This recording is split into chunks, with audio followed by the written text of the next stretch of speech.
Okay, so this is question number 1 from your practice test, so ignore where it says question number 8.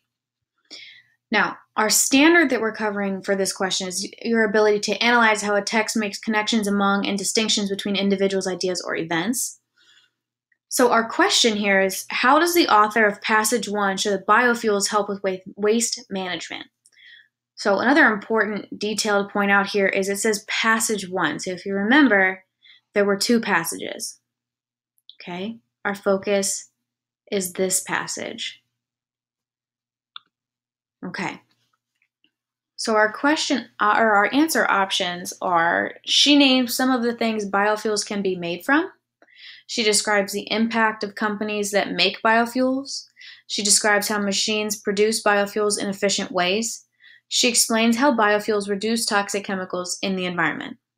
Okay, so many of the answers may sound correct to you, but we need to focus on something really important here.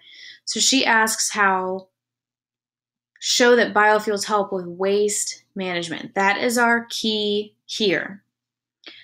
So let's look at these again. Let's start at the bottom with D. Option D. So the author mentions toxic chemicals. These are related to fossil fuel emissions, not waste products. So this does not have to do with waste management. So that excludes D. Let's look at C. You might select this option since the author does describe the machines that produce biofuels using TDP technology. However, explaining how the machines produce biofuels does not explain how the problem of waste management is solved. So this one is not our answer. Option B, the author of passage 1 does mention some of these companies. This does not specifically address the way that waste products are recycled. So again, we're not talking about waste management. So that leaves us with A.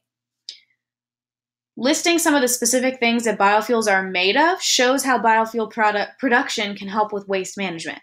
That's what we were looking for. Things that would otherwise be thrown away are turned into fuel.